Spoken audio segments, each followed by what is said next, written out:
So I'm gonna start a new segment today where I just basically riff on anything and everything for as long as possible. Um, the sound on.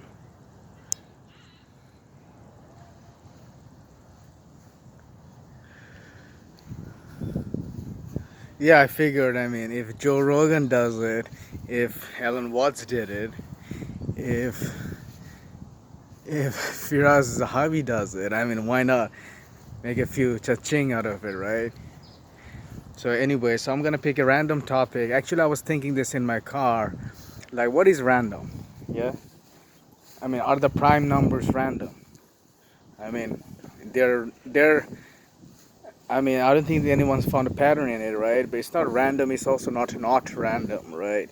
There's also something called the quasi-randomness property in mathematics. I don't know much about it. So yeah, I mean, think about. Suppose, well, let's just take Fibonacci for example. You know how Fibonacci detected the pattern that follows some sequence. What is it? 1 1 3 5 8 something, right? And then we add 8 to 5 13. So what if the number, our number system, the school children studies is created, constructed artificially like that? Suppose in different planet the number system could have been different because everything could have been Fibonacci or some weird number sequence. Suppose there could be a calendar where moon shows up. There was one moon shows up, and then the next day, because of Earth's, I mean their planet's geography or the atmosphere, there's an illusion or sort of like an error of parallax kind of thing, and they see two moon, and then the next day they see one, and then the next day they see three, and then one, and it cycles between 1 2 and 3, and they concoct and elaborate mathematics completely out of that. Because how do you think mathematics was invented? Some caveman saw, okay, there are 10 sheep, and then he did 1-to-1 isomorphism with some tallies, and then he created basically number system. That's one theory, right?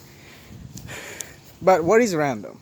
There's something called choice sequence of Brauer. I don't know much about it. That's like, I think that Dell probably touches on proof theory, if I'm not choice sequence. Yeah, proof theory probably. So yeah, I mean, now I feel like talking about Genzen calculus. What is Genzen calculus? Who was Genzen? Genzen's consistent system, but that's proof theory. That's different. That's proof net. So randomness. So as I was saying, suppose what if I created a number system? I rolled a die, not a die. Suppose, because the way number system works is 1 2 3 4, and then you add one, right? But why you need to add one? I mean, do you see what I mean? Suppose Jesus lived in a planet where it was commonplace that magic exists, miracle exists. Then their number system, scientific knowledge could be entirely different. I mean, think about it. So if Jesus takes a picture and takes or an urn and plucks a ball out of it, then he's really literally creating something out of nothing, right? So and then it's like, so what number system would it be? Like, I mean, out of 0 minus 1, you also, okay, let's just say there's 0, right? So you compute a function on it, which is the act of taking. So basically there's like infinite amount of balls or whatever objects, items in that urn or the picture, right? So basically it's what is 1 plus 1 plus 1. So you can't, I mean, do you see what I mean? I mean, why is it we take our number system for granted, like 1 2 3 4, like as it, because we think that, see, there is the number system out there. You know, logic is man-made. Why is 1 plus 1 equals 2? Well, it doesn't mean shit. It basically means someone decided. That's why do you think Whitehead and Russell took so long to, our 160 pages or so, to figure out why 1 plus 1 equals 2. And then even they said that, fuck this shit. This is completely wrong. So now I think mathematicians tend to prefer mostly Cantor set theory, lambda calculi and everything. Curry-Howard isomorphism, but which and based on reiteration and iteration. But other than that, I mean, why? What does 1 + 1 = 2 mean anyway? Well, you say, oh, there's one object, there's one apple, but what do you mean by one apple? That one apple plus there's another apple. I could say that is x plus y = z, right? I mean, what makes you, first you have to prove that that apple is same as that apple, and then if you add or take one apple of the same kind of that, okay, let's forget apple. What about a sphere, right? But then again, there could be granules of micro differences on that ping pong ball. Do you see what I mean?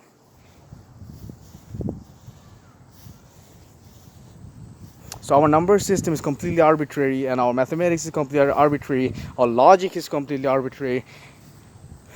All these modus ponens, modus tollendo, hypothetical syllogism, and all this bullshit, all those, these are nothing but, these are actually hand waving in some way, because they are like a elaborate legerdemain, sleight of hand, manipulation, like a red herring, distraction. You know, it's a ploy to cover up the. Look at around me. Where do you see logic? Where do you see number system? There's nothing. There's a cop here, right? Okay, then you say, okay, it's abstract. I mean, look how the cop is driving. It's like random. We define number system. We define logic. And now one of the biggest questions in mathematics is logic is mathematics a priori or a posteriori? Which did it existed before mankind conceived of it, or did mankind invented it? It's one of the biggest questions in mathematics. See, people say, oh, according to mathematics, according to law, according to logic, it's actually very fluff. You're speaking very, these are actually very weasel statement, because what does it even mean? According to science, well, science says that your theory is fairy tales, is bullshit. That's why blah, got you, boom.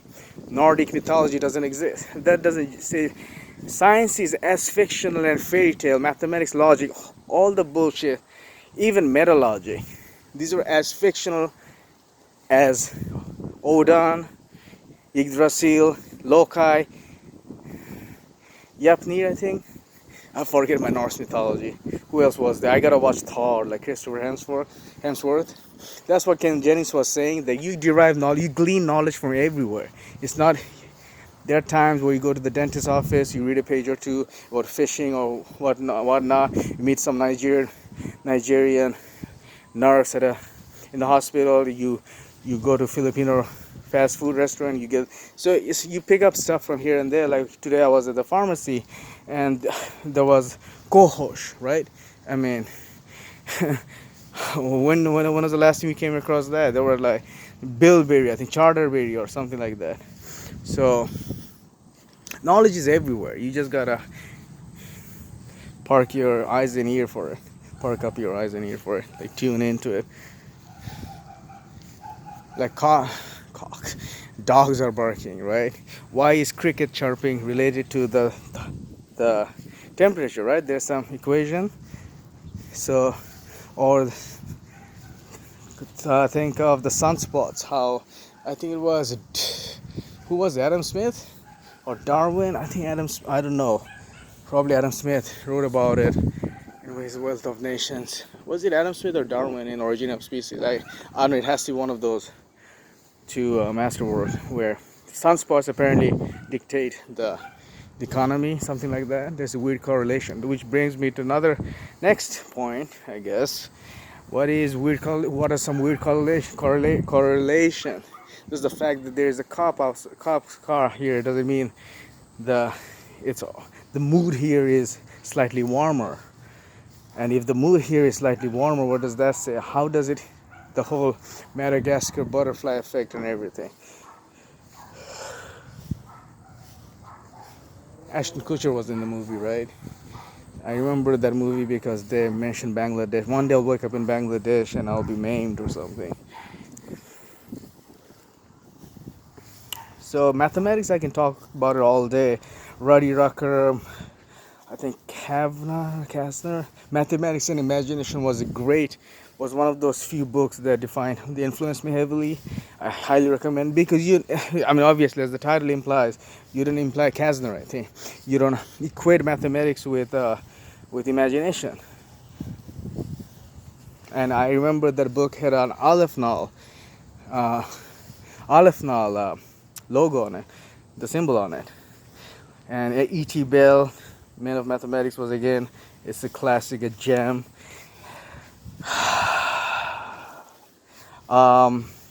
So yeah, so speaking of mathematics and imagination, as the well-known story goes, when David Hilbert's student dropped, when he found out that his student dropped, he said, "Oh, too bad." He tissed and said, "Too bad. It's a pity, because he never quite had the imagination for mathematics." He said he dropped out. See, I gotta work on my storytelling craft. He said his student dropped out from mathematics to major in poetry, I guess. He said, "Oh, that's a shame. He never had quite the imagination to mathematics, because, yeah, I mean, think of when you go to the level of Mahlo cardinal and fucking like Newton's arrow equation. I mean, it becomes hyper operator. It becomes a mind-boggling complex, like Beavesy Beaver, like."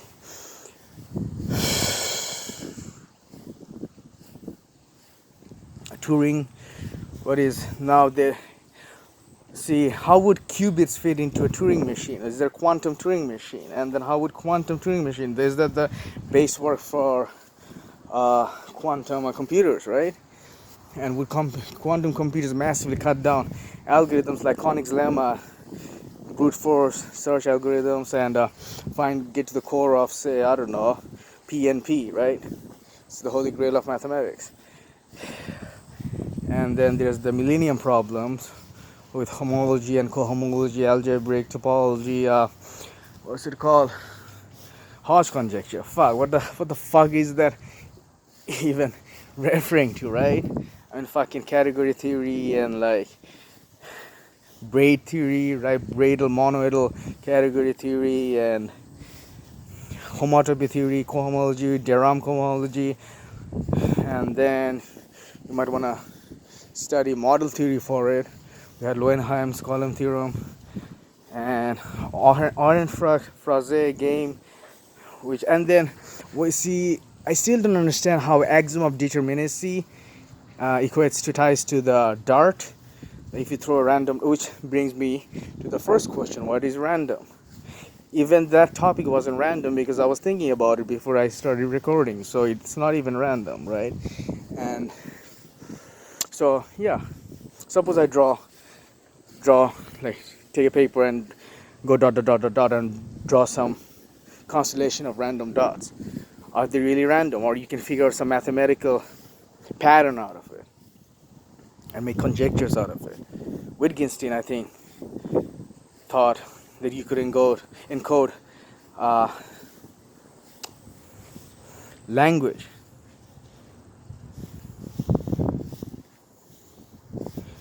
from trees, the way trees are placed. Or I think there's mathematicians can figure out if they're in the raindrops on your windshield, if there's a pattern to it. Because what happened to the Pollock's painting, they figured out it's not really as random as people say it is. There's actually that's where the chaos theory and the fringe and Mandelbrot fractal and all those plays there, right? When you know too much information in your head, this comes sometimes because it becomes difficult to articulate, because you want to speak about everything. You don't want to leave anything out.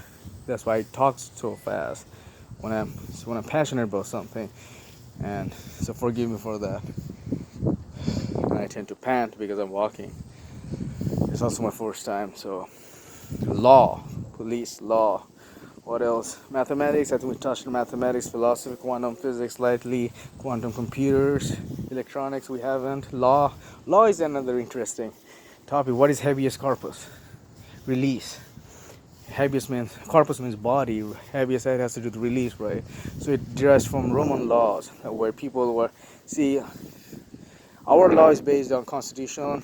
Constitution is based on probably those age of enlightened philosophers, and it dates back to medieval England and law of England, and then the Roman law and Hammurabi, Code of Hammurabi. So, I mean, you got to question laws too. Why do we not cross red light? Social contract theory, Rawlsian and whatnot, right? I love the shimmering effect, kind of like Suha, Granjat, kind of like, not Monet, sort of like, who was the other person? Le Duc, not La Duc, no, the Grand Duke, no, not Braque, not, there was this guy, I don't know his name, is it Suha? It's more patchy. Oh, fuck. See, Suha is more like pointillist, right? But this guy had more shimmering effect, like those crossword puzzles. I mean, not crossword, those jigsaw puzzles. So who was the guy? Or probably I'm just. He's like patchy. This is the shimmering effect on the light. No, Cezanne, Suha, no. It's kind of like, oh god, very naive too. Like, not very naive too. I guess you gotta look at your early impressionists. Suha, just Google Suha and you'll find. I guess I have to find. That's how I have to find the related painters. But it's gonna come to my mind. Yeah. What else we can talk about? So that's where the law comes from, and painting. Look at this palm tree over there. It's weird. It's almost. See, that's another thing. I bet I wouldn't be able to identify any of the labels of the palm tree, right? Yeah. This cop is fucking bugging me. I don't know why he's. Probably some people are probably crossing over the fence or something.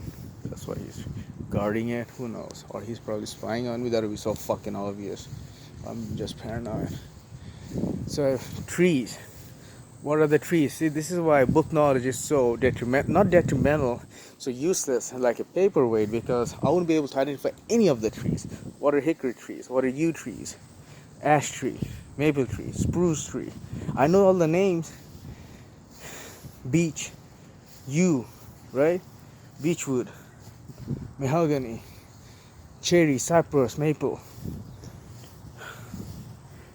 And then the grasses. I know the names of the grasses. I know the scientific name. I know the family is Gramineae. There's bayonet grass, sawtooth grass. There's wheat. Cress, is cress a grass? Alfalfa, I know it's a grass. So that's why book knowledge is, this is why hands-on knowledge is so much better.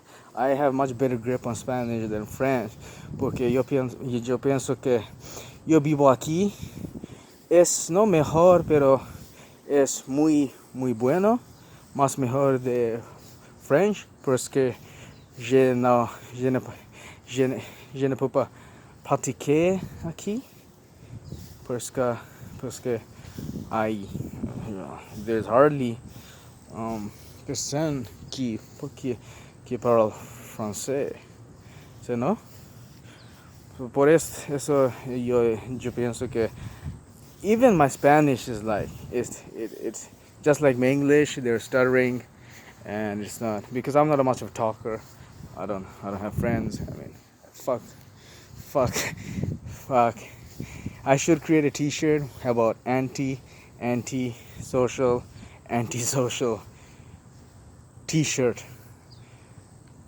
I don't know, but you know what I mean. Like fucking quadruple negatives, which negates the basic, the whole, nullifies the whole thing.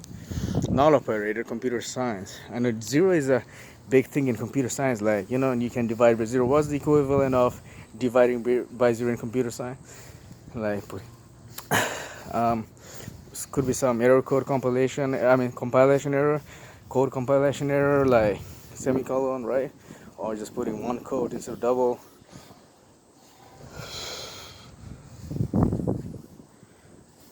Anatomy. I mean, I can probably name a lot, but I don't know nothing about, like, let's just say humerus, spleen, shank, this cow parts, then there are those cow parts, right? And femur bone, ulna, radius.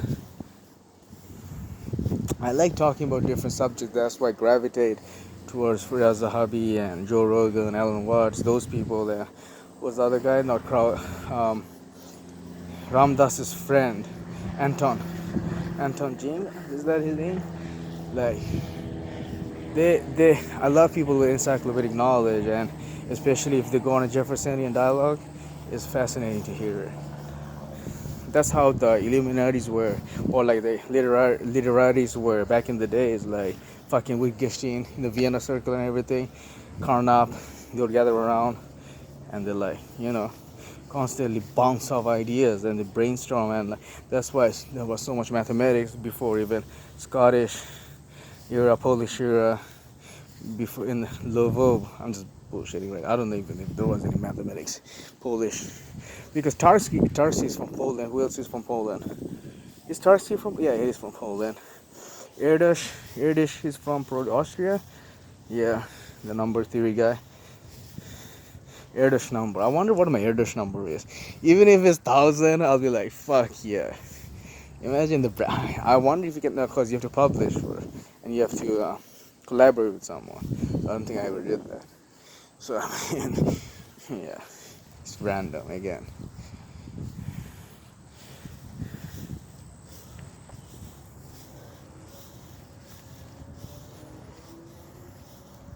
This is a good therapy for me. Fucking talk for like 1 hour, get everything off your chest. I think everyone should do it, but uploading is a bitch. I think I have photographic memory to a certain extent. Like I remember when I took my symbolic logic test, retook it. It's like he had the professor, and he was like, "It's a bitch," isn't it? I was like, "Whoa, they can cuss like that," and that's actually cool. That actually made him cooler, right? I mean, when professors sometimes cuss once and often, it makes them more, I guess, edgy and hip. So it just reminded me of that, because, like, so yeah, uploading is a bitch. It is. I mean, so yes, as I was saying, photography. So I can remember these fragments of, like, auditory mostly. Like I can hear those. Like suppose I can't remember what happened January, like fucking Thursday, January 10, 1983, like 88 or whatever. I don't remember like that. But if someone's like, okay, let's just do a random experiment. Let's just say I'm Chili's. Well, I had the Chili's, the restaurant. The memory that I had was I dropped off my mom in a I think quinceañera party, and I went to Chili's. See, that's what I don't remember. Was it Chili's or Applebee's? But what I do remember was I played a game and I was Donald Trump, and if I could hone in on it, I could probably recall fragments of some of the questions, because my interest was there. Memory has 90% to do with interest. Concentration, it has zero to do with fucking pegs and artificial numbers and mnemonics and whatnot. Remember, by being completely absorbed in a topic, like a sponge, you absorb information. Sponges. I wonder how many sponges were there. Like, when I think of sponges, like I was at a pet store, I for a fish store, and and the guy was like, I was asking him, when do you feed your betta fish, right? And then he was being snarky and being smart alecky, and he was like, it's just like human. How many times do you don't ask stupid questions? And that fucking ticked me off. And I was like, hey, don't fuck you, as if you know everything. Tell me how many sponges are there, how many species of sponges are there. You fucking work in a pet store for fish, you should know that. So exactly, knowledge is, and people say, oh, you're supposed to know that. Why? Who defines the priority of knowledge? Like, you're supposed to know Rome is capital of Italy. Well, Sherlock Holmes said, fuck that, it's not bothering me, why should I bother that, right? What is knowledge? Who defines dictates the priorities of knowledge, right? It's like, you gotta take the red pill, man. Yeah, let's trip the cop off. Let's trip the cop off. What the fuck is he gonna do? Shoot me? So, or dandelions for that matter. How many species of dandelions are there? Like, or hawthorns. that's, there's a God's in the details. There's a reason for it, because God literally is in the details. I'm planning to do a project of collecting a book or like a video of 1,000 ingredient list, and it'll be fun because all you're doing is reading the ingredient list. You see like all this dextrofenterphen or some weird like formal scientific names of chemicals. I mean, but someone had to write that, print that, type that, right? So that some guy could be lowly clerk, and yet he has access to this highfalutin work, even though the instructions are coming from overhead, right? Yeah.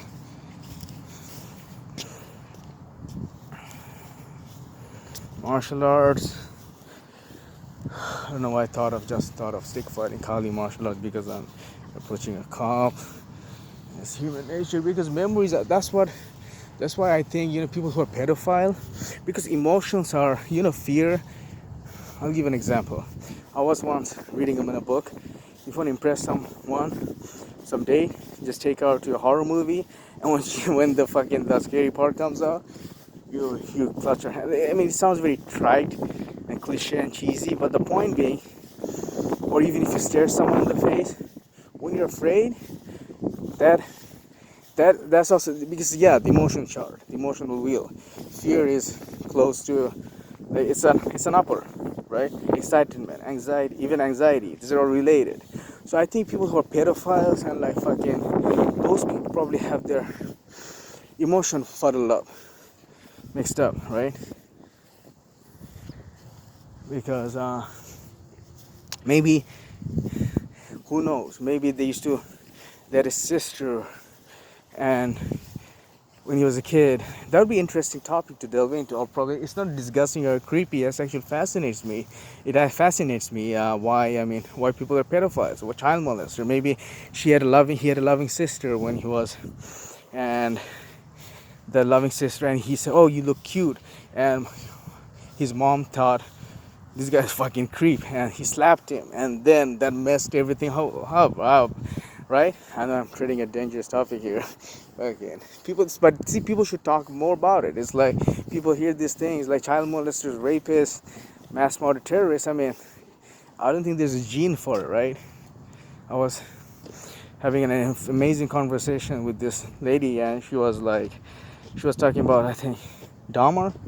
Like, she was saying her word was, quote, invisible, even though I'm not supposed to quote her because of personnel, confidentiality purposes. But she said she was, and I'm not gonna reveal her name. It's invisible. Like, when he was in high school, no one knew he existed. Like, they took a high school yearbook photo, and they didn't even, bother to check up on him. So yeah, invisible. Now he all of a sudden he's not invisible, right? So I mean, but that's more like a metaphorical. But I'm talking about fear and emotional wheel, not color wheel. But yeah, just like color wheel, the emotions are also. It's not people think what is bad, what is good, right? Think of some saint, right? Let's just say you're Pope John Paul II, right? You're the holiest guy in the world, the most chaste person. Suppose he's lying, and one day he has an inkling of some disgusting thought of incest or rape or murder or pedophilia, right? And for a flicker of a second, does that make him a bad person? Should he be in control of himself, right? On the other hand, as the Hindus said, there's a Brahmin in a murderer, there's a murderer in a Brahmin. Yin and yang, yang and yin. Because what if there was this another guy? I'll end it with a Sufi story. Well, what if there's this another guy who is a complete jerk, like fucking Angulimala, or like, I don't know, what's the other guy? Not Kalidas, Valmiki, or someone who's like a fucking terrorist, a murderer, right? And he has one day a beautiful thought, oh look, what a beautiful puppy that is, or a child that is, and or a flower that is. Does that make him, because of that, is he granted the access to Jannah? Because there's in Islam, there's a story where this guy prayed 5 times a day. He didn't even sniff the door to heaven.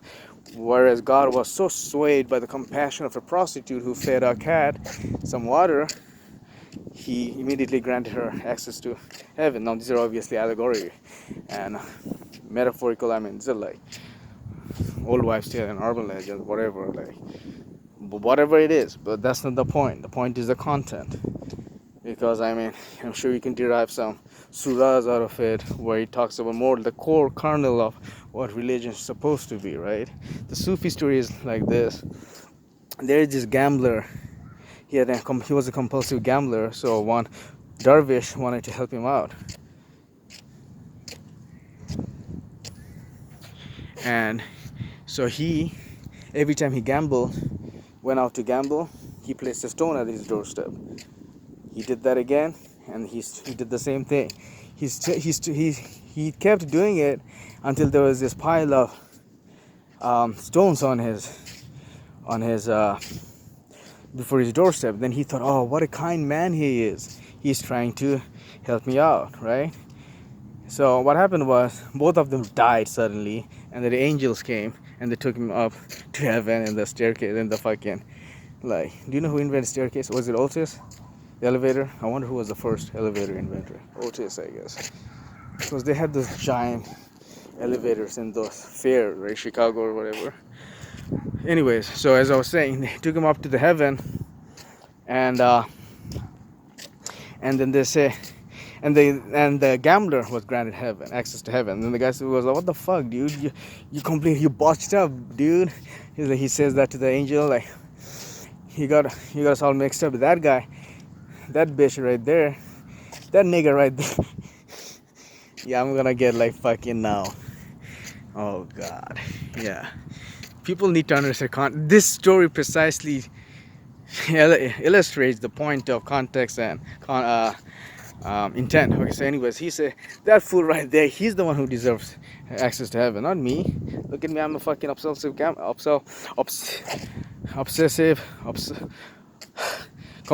gambler when on Abilify and in Vegas. So I'm the one who should go to hell. It's like, no, because every time you went out to fucking gamble, this guy was making you feel like shit. He was slut shaming. He was like gambler shaming you. He was shaming you, and because of that intent, God has switched the end game. So what's on your mind?